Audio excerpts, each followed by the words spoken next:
Becoming vegan is not about saying no to dairy and meat. It's about saying yes to helping our planet survive. Livestock uses and pollutes more than anything else on the planet. If they were replaced by plants, we would have more water, less deforestation, and there would be less energy consumption. According to PETA, it takes over 2,500 gallons of water to produce 1 pound of steak. Almost half the water that we use here in the United States goes towards raising animals for food. So do your part, eat vegan once a week, and watch how things grow. I'm Angela Yvonne, and this is Vegan Pop Eats.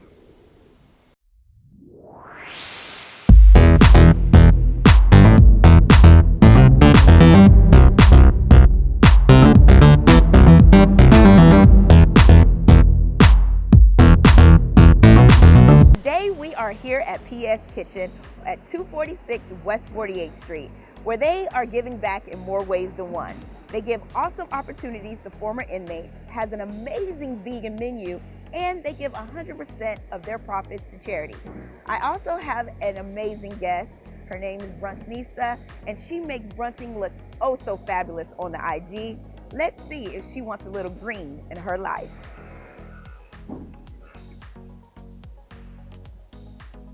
Thank you so much for coming to Vegan Pop Eats. I'm so excited. Thank you for having me. I'm so excited to be here. This definitely was one of the places on my come-to list. So, yeah, my brunch bucket list. So I'm excited. Well, yay! Yay. So tell us a little bit about your brand, because like I told you, I have been following you forever, and you make me want to step my brunch game all the way up. Tell us a little bit about your brand and why you started it. Awesome. Thank you for following, I must say. I love all my brunch babes. I started Brunchnista basically as a brunch lifestyle brand. I just noticed that there was a space that needed to have a voice of person of a brown color, and I wanted to give my experience on it.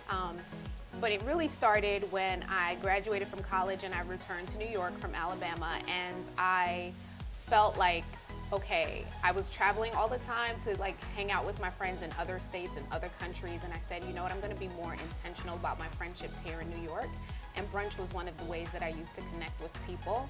And so it became a thing where I was like always brunching, and it was brunching like 3 and 4 times on the same day, and it just got crazy.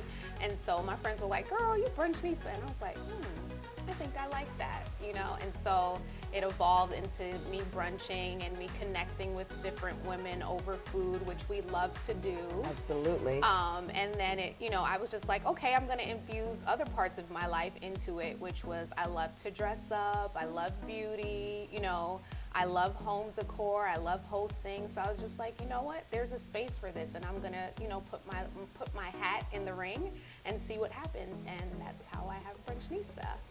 Well, you certainly are fabulous. You stepped in today, and I was just like, oh, you know, I did not know.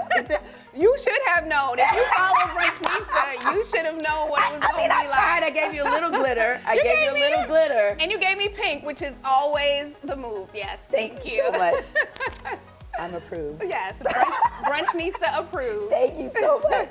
Well, I brought you here because with Vegan Pop Eats, I am just really passionate about the vegan lifestyle. And a lot of times people think that all we're doing is eating fruits and salads and everything is just blah. But I got you here at P.S Kitchen, and we're going to taste some of these vegan fares, and I wanted to get your honest opinion about it. Of course. That's okay? The only thing I have is my honest opinion. Yes. So you'll definitely get it. So the first thing that we're going to taste is the Colombian potato soup. Okay.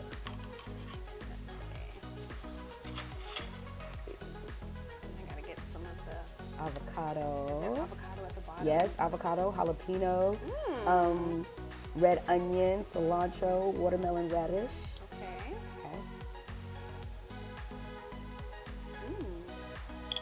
Yes? Yes. Okay. I love her beauty guinea pig. The Mikey. Give it to Mikey. He'll eat it. Oh my gosh. It's good, right? That's really, really good. How are you eating? Are you? Okay, I love food. Yes, of course. I live to eat is what I say. And I love comfort food. I love food that makes me feel warm and like a warm hug on the inside. Like that's the kind of food I live for. But yeah, I eat my worst meals obviously on the weekends. Absolutely. Because I'm not a fan of sweets, but when I do brunch, I do like to incorporate a sweet and savory into my meal.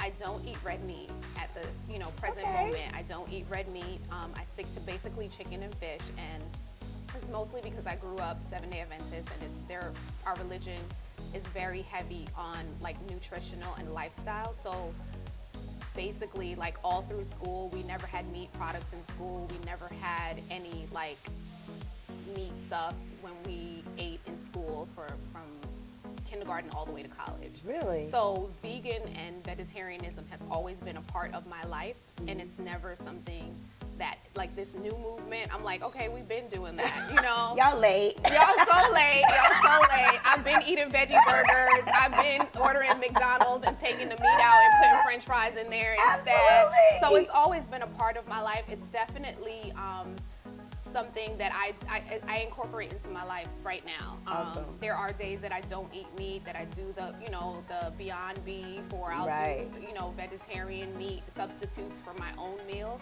So and I've even tried raw. So I'm open to like all types of food. I think the biggest challenge for me, and I spoke to my friend about this the other day, was when I was growing up, we didn't have them readily available like we do today. Exactly. So it was harder to kind of be like, okay, I'm on the go and I'm gonna get something good and healthy. But now, I was saying like, wow, I wish we'd had this when we were growing up. Like Beyond Burger at every restaurant. Like, you know what a struggle it was looking for vegetarian meals when I was growing up. Like I said, I would take the patty out of the burger and I would put French fries in there because I didn't want to eat red meat. So yeah, like I love that this movement is happening. I love that people are being introduced to this healthy lifestyle. I love that things are readily available. When I don't want to eat chicken, I can always get a Beyond Burger. I can always get some meatless substitute.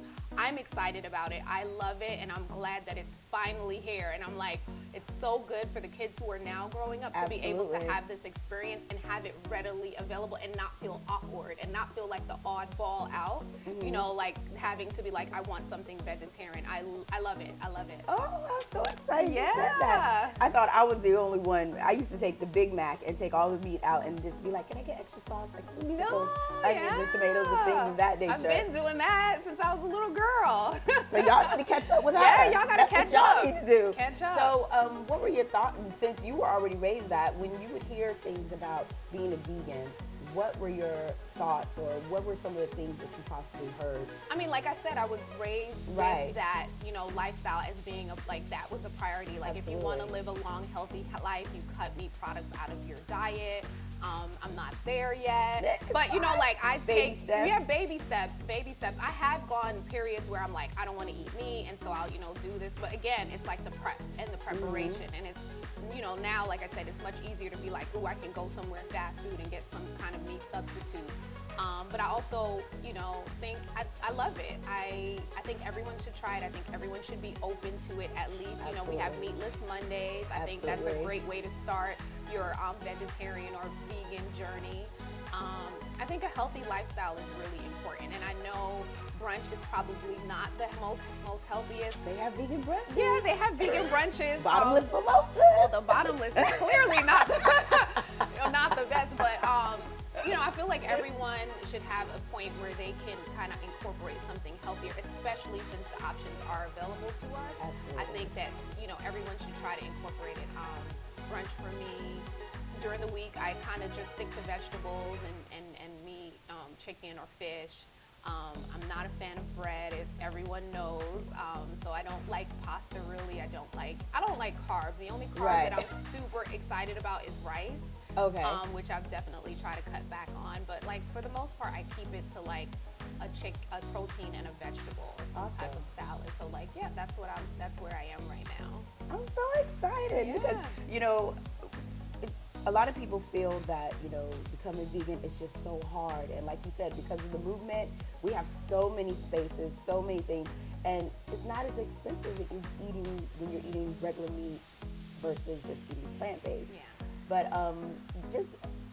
it's baby steps. Yeah. When I became a vegan, it was just like each week I would cut something out because I I know you don't want to hear this, but I used to love meat. I used to love pork because I was raised Southern. Yeah. But then when you start to listen and you start to do your own research as in how it affects your body, and I can honestly tell a difference between with me becoming a vegan, coming to different spaces, but veganism does not equate healthy. Right. Because if you're eating a lot of the processed foods, then that sort of, negates the, going plant-based. But of course, you still get a craving. You can't go completely cold turkey, but the whole point is to just try it. Yeah, absolutely. I'm always open to trying something.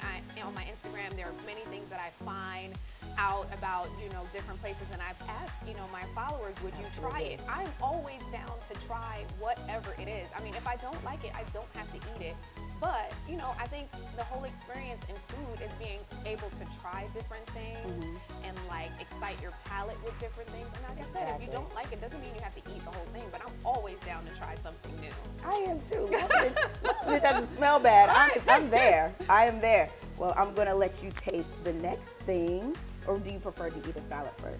Oh, no. Oh, you don't mind? Okay. So this is the Mataki steamed bao, and that's glazed mushrooms, watermelon radish, and pickled onions. Okay. Oh, you don't like bread?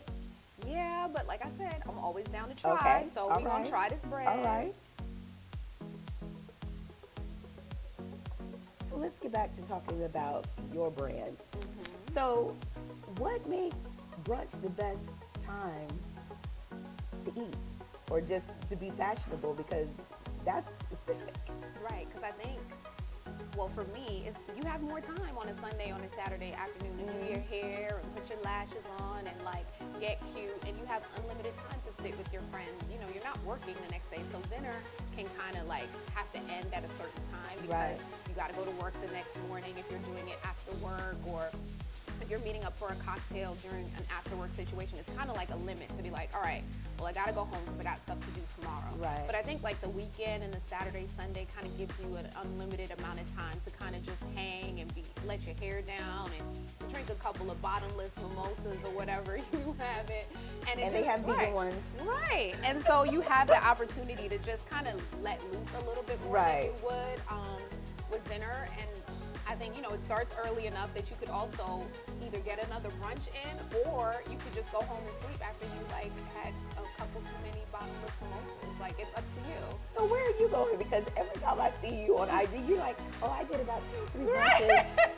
And I'm just like, the brunch spot, she must know a secret spot, because brunch spots I know is 12 or 4. Well, if you're sitting in there at 4 and you don't leave till 6, that's a different story. Oh, okay. Okay. They might try to kick you out, but for the most part, if you're there and you're just chilling or whatever. But that's why I also, encourage us to do it at home, where you don't have the time limit of people being like, all right, you got to get out my restaurant. So they ran an article that I wrote for, talked about for Essence, how to throw your own girlfriend brunch at home. And so I encourage women to do that as well. I also recently started saying we don't do Sunday dinners anymore. I know brunch is kind of like the new Sunday dinner almost, but I'm like, what happened to the days where we used to do Sunday dinners? What happened to that? And so now I'm like, okay, well, let's try to encourage each one of my brunch babes to kind of take the torch and do a Sunday dinner, for the holidays. Because I could eat all day. Listen, I say it all the time. I live to eat. Nothing makes me more happier than having some good food and laughing with friends. That totally makes my day. So are you more of a person that, you said earlier that you're wanting to make your friendships intentional? Yes, so definitely. Was there a time where you didn't? Right. So like I said, I was spending a lot of time hanging out with my friends out of town. But in New York, I didn't have a friend base. Okay. And so I realized that, we're not at the cafeteria table anymore where you could just knock on your friend's door across the hall and be like, hey girl, let's go to the cafe and talk and kiki, or I could just walk in her room and hang out in her room, and it's really easy. Once you're on this side of, after college and you're grown, you have to be intentional about your friendships. And so, we're all busy. You know, we don't have time to kind of like kick it and just hang out at each other's house. I mean, when we do, that time is awesome and great, but you kind of have to be intentional about meeting up with friends and like having friend time and having girl time and keeping those spaces for your life. And you know, it has a big part to do with like our wellness. It's almost like social, you know, I call it social wellness, you know. I say that is a huge part of us, because I know for me, when I'm feeling down, if I continue to stay in the house and like wallow in my downness, then I'll never pull myself out of it. Okay. The way to pull myself out of it is to go out and meet with a friend and laugh with a friend and do something, you know, that brings me joy, and that is mostly, you know, hanging out with my girls. So, yeah, you have to be intentional about it. So you have to kind of say like, hey, I haven't seen you all week. What's going on? Right. And, you know, sometimes digital isn't enough for that. So sometimes you have to actually be like, let's meet up for drinks. Let's meet up for brunch. And you have to, you know, be intentional about, because like social media as well, I say it's social care, you know, social care wellness or whatever, but, you know, you have to kind of say to yourself, like, digital is not enough. Me seeing your post on Instagram and me seeing you on Facebook is not enough to sustain a friendship. You kind of have to meet in person. So I could look you in your eye and say, girl, how are you? Are you really okay? What's going on? Who do we need to beat up? You know? Are you a rider? Yes, I'm a rider. I'm like, what? Who we gotta go Where tackle? we at? Where we like, at? Okay, he did what? Hold on, let me get my purse. Let's go. You know, but I mean, even if it's that, like, I feel like we really have kind of lost that, and I think, you know, that's one of the reasons why I started Brunchnista, and now it's like a whole bunch of reasons why I see that it's really important. But that is definitely one of the reasons I don't want us to rely so heavily on the digital connection. I want us to still maintain that in-person connection, and whether that be at a restaurant, at your house, I feel like that is an important part of our culture that we need to bring back. Absolutely, because I saw on one of your posts where you were with your three friends. I think one was Kayla, one was her name is missing me, but she just did a film. Oh, Renee, yes. Yes, and it my just girl squad. Yes, your girl squad, and y'all are all fabulous. Yes. But it made me realize how important it is that, you know, you do check in with your friends, because sometimes you can deal with things by yourself, but then when you have, you know, different perspectives or just someone that's making you laugh through it, you know, they might not be able to solve it, but they can help you laugh through it. That's very important, and that's one of the reasons that drew me to your brand. Because it just makes you feel, your brand makes someone feel like it's home, and you can make home anywhere. Oh, that's the biggest compliment. Yeah. You know, because I mean, that's exactly what I want to make sure that you're feeling when you are a part of my community and a part of my brunch babe and a part of my brunch tribe. Like, that's what I want you to feel, and I also want you to try to bring that feeling into real life, not just digitally. So we'll be doing more stuff in real life, so that we can bring people out and laugh and kiki and hug and, you know, drink a little cocktail, eat a little food, you know. Cocktail. I'm out. Don't say cocktail. Everyone loves a good cocktail. A good cocktail. Just, keeping our experiences real. Yeah. So, okay, let's go ahead and get this in. Oh my God. Really? So what do you eat? This is amazing. What I like about it, it's seasoned very well. Wow. And I always tell my friends, I'm like, ooh, I know somebody in the kitchen loves food, because this tastes like it was made with love. Absolutely. Absolutely. And that's one of the things that people have a misconception about vegan food, that it's bland. But with me, or just vegan in general, it just makes, instead of feeling like you're sacrificing, I feel like you're getting more, because now I'm more in the kitchen. Now I'm more learning more about different flavors and how different things that I probably would have never thought could go together is going together. And it's intentional. It's just, you have to be intentional about the flavors, and this is hitting it. Absolutely. This is good. Oh, yes. You know I don't lie. I don't lie when it comes to food. This is delicious. I would have been like, Cut and cut. We're gonna have to do that again. And cut. No, this is good. Yes. And she's eating bread, y'all. She said she didn't like bread. She said she didn't like bread. It goes with it though. You kind of have to eat the bread. Absolutely. Absolutely. So, since your brand is about feeling home, what else would you want someone to know about you behind the brand? Michelle behind the brand. Michelle behind the brand. You know, I talk a lot about this. It took a while for me to launch Brunchnista because I wasn't sure it was something other people wanted to hear or would care about. And I think we all suffer with that a little bit. Like, you have something to say, but you're kind of nervous about like stepping it out or taking your idea, your baby that you've been nurturing all this time, and putting it out for everybody to see, judge, like, dislike. But I think the most important lesson that I learned in doing Brunchnista was I was getting in my own way, and I needed to step out of my own way and just do. You know, I came up with a million reasons why I couldn't do it. Really? Million reasons. Why I didn't want to do it, why I wasn't ready. And you know, like, with the help of great girlfriends, Renee, Kayla, you know, Claire, all of them just telling me, like, just do it. Like, we don't want to hear about it anymore. We just want you to do it. So you were the ones like, you know, if I was doing No, this, right, what's going to happen? And they were just like, we're tired of you talking. And I was tired of myself talking, right. You know? And so I think the message that I also try to send on my brand is, you're never going to be ready. It never is going to be all perfect for you to launch this idea or do this project or step into this space. It's never going to be the right opportunity. You just have to step out on faith. And I think that's a message that I want everyone to know, because if I had known that Brunchnista would be so, you know, like, so relative and, like, you know, so, you know, relatable, and people would gravitate to it, I would have done it a long time ago, you know, but I wouldn't have known that had I not done it, and had I not just stepped out and said, you know what, this is the year, I'm going to do it, I don't care what happens. And I think a lot of us are sitting on a lot of ideas. They're sitting on a lot of projects. You're sitting on a lot of things that you want to do, but you're talking yourself out of it. And so if I could say anything to anyone out there, it's just do it.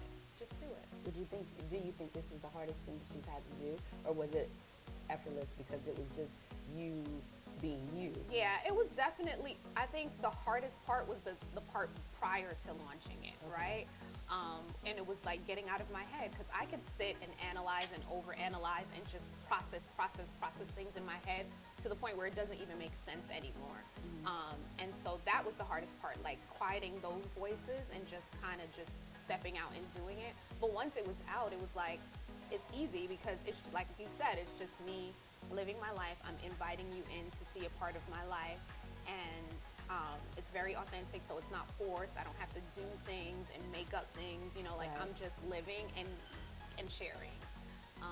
But yeah, I think the hardest part was before actually starting it, like that fear, that, you know, overanalyzing, that what if this and the what if that, and the how am I going to do this? I don't have enough money, da da da da da. Like all those questions that you kind of say to yourself before you want to do something. It's like, it's dumb. Don't do it. What was the most surprising thing happened to you since you launched? I think the response that I get from people, like, I really didn't expect that part of it, where like, was it like overnight for you, or was it just like, oh, I'm just gonna put this out and go to sleep and then wake up in the morning and be like, people really checking for me? I mean, it happened relatively fast, because like I said, I have a lot of influencer friends, right? So that, you know, them helping to amplify my brand definitely helped, but that people would gravitate to it. Like, I know people love brunch, but like, you know, people actually stop me and they're like, Brunchnista, and I'm like, that's not my name, but like, but I'm right, hey, you know, but I'm like, people, like, I forget that, you know, there are people that are following and looking, and like when I'm out in the street, people actually recognize me, and I think that's great and amazing, and I love it, but I'm like, wow, people are really paying attention to what I'm doing, and that's just, I think that's been the biggest surprise of it all. Like, you know, people actually love the brand. Well, I love it. And I'm going to keep following you, because I just think it's phenomenal. I love the sense of community. I love the sense of it making you feel like home. I love the fashion. Thank you. That's, You know, I read where you just like, I'm always shopping. no, listen. I was just on my way here. I said, Michelle, you have got to stop shop. Like, seriously, you're not going to buy anything for the rest of the year. It's not going to happen. But it was a nice thought. But I mean, I am always shopping. I am addicted to shopping. Are you like a shopaholic where are you more high-low? Or it just doesn't matter? Like you could be walking past the store and you're like, you know what? I think I need this 800th bowl. No, it's that. It's really that. It's like, it could be a $300 dress. It could be a $299 bag. You know, like it just depends. And I don't even get to wear it all. That's the crazy part about it. But I just love shopping, and but we're gonna try to hone in on that a little bit. We're gonna rein it in a little bit. 2020. No, 2020 for sure. Maybe or not. But 2020, I was sitting on Kayla's couch last night, and she was like, "Give me all your money. You need to stop it." Absolutely. And I was like, "You right," but you know, But I'm cute. right? Yeah, you're right. But like, I come out and y'all like, "Oh, girl, you look cute." I'm like, that's incentive to keep shopping. Y'all be gassing me to keep shopping. And Y'all like, "Oh, she cute." You don't have to buy groceries. Right. Somebody will buy you something to eat. That part too. Or I could just be the brunchnista and eat at a whole bunch of restaurants and not have to ever pull money out of my wallet ever again. Absolutely. That's always a plan. Yes. Well, thank you so much for being here. Of course. I really appreciate it. The conversation was amazing. Let us know how we can find you. Oh my goodness. But you should already be following her. Already be following me. You can find me on Brunchnista, at Brunchnista across all platforms. That's Facebook, Instagram, and Twitter. You can find me on my website, www.brunchnista.com. And on LinkedIn, you can find me, Michelle. I'm there, Brunchnista as well. Yeah, that's where you can find me. And if you see me in the street, say, "Hey, girl." Hey, girl. Hey, girl. Well, thank you so much. We're going to get into this food. Yes, it's delicious. This is amazing. Awesome. I'm so excited. Come on over to the greenside. Yes, I'm already halfway there. You're halfway there. I don't know what it's going to take. You'll cross all the way over, but. You know, because I love chicken, so. But, yeah, I mean, if it wasn't for chicken, I probably would be vegetarian. Oh, okay. Yeah, but I just can't give it up yet. Not yet, at least. But it's fine. We have some chicken here for you. Yes. So maybe that'll change your mind. We are here with Jeff. He is the co-general manager of P.S Kitchen, who was so gracious to let us be here and talk about different things with Brunchnista and also just enjoy its wonderful food. But we're going to give you a little background on why P.S Kitchen is so important to the community. Thank you so much, Jeff, for having us here. The food was amazing. So tell us a little bit about P.S Kitchen as far as the charity work that you do, the reason why it's a vegan brand, things of that nature. Yeah, so P.S Kitchen, we're a fully plant-based vegan restaurant. We're donating 100% of the profits to charity, as you know. The folks who co-founded P.S Kitchen are philanthropic folks who were donating to these sustainable charities, and they came up with the idea to start what's called a social business, which is the idea behind a social business is it would give back, and that there's a social aspect to help make the world a better place. So not only are we making the world a better place by feeding folks vegan food, which of course is good for the environment and animals and your health, we're also donating all profits to charity to both local charities and charities internationally, and they're human rights causes and social justice causes. We work to help victims of previous domestic violence and sex trafficking, previously incarcerated individuals, help them with job training and job placement. We're helping communities in Haiti get some health care and fight for better wages in the garment districts down there. And we're working with another organization that builds schools in war-torn areas. Specifically right now, they're working in the Congo, and we've also already built 2 schools over there since we've started. So, yeah, that's the idea: create an engine to sort of not only employ people from these charities who need a hand up, but also to support these charities through the restaurant. If you're trying to make the world a better place for human beings, of course, eating plant-based food is the baseline to making the world a better place. It truly is. So that for me is, what the connection is in terms of our cuisine. Yeah, and myself personally, I've been vegan for, over 20 years, and that's what brought me to the project, just the idea to be involved in a restaurant like this. So how was your journey becoming a vegan? Because a lot of people feel that being vegan is you're doing without, you're going to have to sacrifice a lot. But for me personally, I feel like you get more. Yeah, me too, for sure. Again, like going back to the 90s, it was a lot different. I grew up in New Jersey. There weren't vegan restaurants everywhere. I think there's like over 100 vegan restaurants in New York City now. There's also almost every restaurant you go into, there's going to be an option to have plant-based vegan option. Absolutely. I mean, even Burger King has the vegan option that's very easy to get now too. So I don't really buy into that there's not much food thing, because again, it was New Jersey in the 90s in the suburbs. There really wasn't much, and even then it was not that hard. When you realize it's something you want to do, you just do your best. So yeah, there's a million. If you like to eat out, there's a ton of restaurants in New York, and if you like to cook at home, every town has a grocery store. Absolutely. So what would be the one thing that you would tell people who are struggling to come over to what I like to call the green side? Because like I said, people think that we don't have a lot of options, and P.S Kitchen has clearly shown that you have a lot of options to eat healthy and do good for the environment. What would be your number one, advice? Just for somebody who's a new vegan, don't really beat yourself up if you make a mistake. Right. I remember when I first became vegan, I was eating donuts, and then and like a couple months into it, I was like, oh wait, I think these donuts have eggs in them or something like that, or dairy, and I learned as I was going, right? Absolutely. Now, of course, there's vegan donuts are usually pretty ready available at different grocery stores will have them, or you can even order them online. Or if you live in New York City, you can go to Vegan Donut Shop. There's one in New York City, or two, I think. But yeah, in drawing on my own experience, I would say just learn as you go. Don't beat yourself up. I think being vegan, plant-based is about the mentality first. Remember, it's a non-vegan world, so you're going to make mistakes. People around you are going to make mistakes. It doesn't, you don't go vegan overnight and then, throw out all your leather and, don't do it. You know what I mean? Like, make the transition. I think have your eye on the prize, which is making the world a better place, right? And if you make that transition at your own leisure, at your own pace, that's good. It doesn't have to be an all or nothing thing. Right. Absolutely. I guess that's my big piece of advice. You don't have to do it all or nothing. Right. Take your baby steps, but just make a step. Yeah. Giving back is part of Vegan 101, and you can start by getting a little bit of green in your life. Until next time, I'm Angela Yvonne, and this is Vegan Pop Eats.